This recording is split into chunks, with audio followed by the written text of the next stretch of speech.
You like that? I want you to come for me right now. Where do you want me to come? Wait, your shoe? Oh, okay, I'm coming in your shoe. Did you come too? What's going on? Did you cheat on me? As your best friend, you need boundaries. She's suffocating you. Stand up for yourself. Whenever I try and do that, Claire says I'm being toxic, so. That's what's up.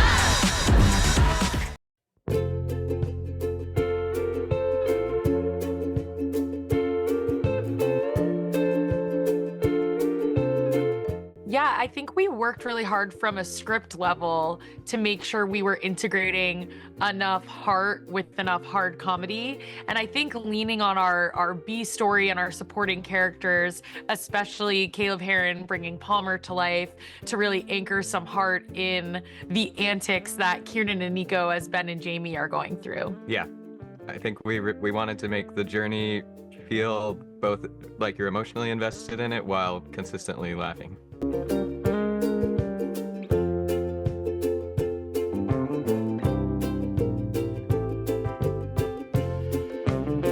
Honestly, for this project, our process is a little different every time, but for this project, we wrote the whole thing sitting next to each other at one laptop. Yeah. I think because so much of the relationship between Ben and Jamie is inspired by our friendship, and because they are in almost every scene of the movie together, we just always wanted to have both of those perspectives really alive. Totally.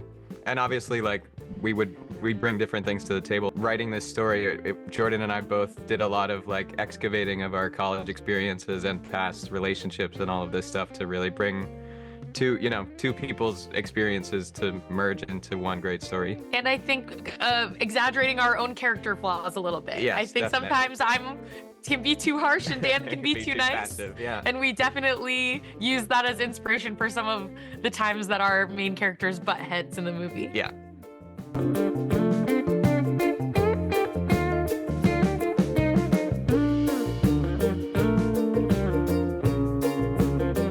Dan was always really supportive from the beginning and encouraged me to direct. I had a bit of on-set experience from doing my Hulu series Dollface.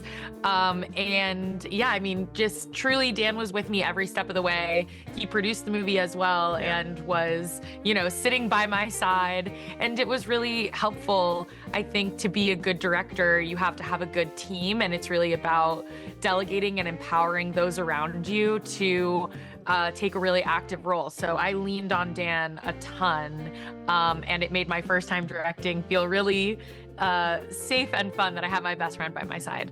Yeah, she was incredible. And I was like, there was no person better to direct this movie, and she did an amazing job. And we said next time we're gonna switch. We'll write one and then Dan will direct it.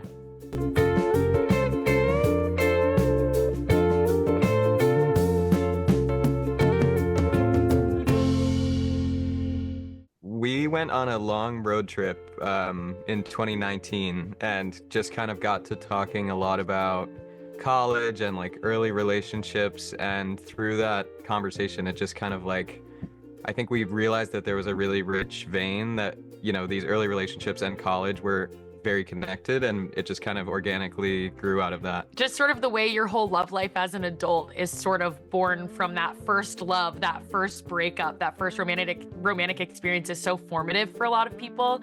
And yeah, when you drive across the country with your best friend, there's a lot of heart-to-hearts that happen in the car. Exactly. So our road trip heart-to-hearts became the inspiration for the script.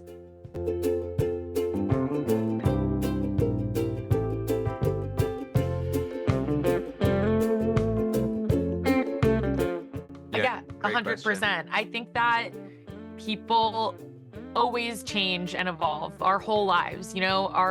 My parents are in their 60s, and I think they're still becoming new versions of themselves. And so I think in both friendships and romantic relationships, the real test of time is, can you change together, and can you reconnect or re-fall in love with the new version of yourself and your partner, again, whether that's platonic or romantic. And I think that there's growing pains and it's really hard, and we definitely wanted to acknowledge maybe a bit of codependency they have. And I think it's a little ironic because while this movie is about our main characters breaking up with their romantic partners, a big theme of the movie is really them learning to let go of each other a little bit and have that independence so that they can become the best versions of themselves, while of course not abandoning their friendship. Exactly. And I think to your question, I think that's what makes long distance relationships so difficult, is that you're trying to stay on the same page with someone who, you know, just is having all these new experiences, meeting all these new people, and it just gets harder and harder to, like, as Jordan said, to change together. Yeah. Oh, baby, you like that? I want you to come for me right now. Where do you want me to come? Wait, your shoe? Oh, okay, I'm coming in your shoe. Did you come too? What's going on? Did you cheat on me? As your best friend, you need boundaries. She's suffocating you. Stand up for yourself. Whenever I try and do that, Claire says I'm being toxic, so.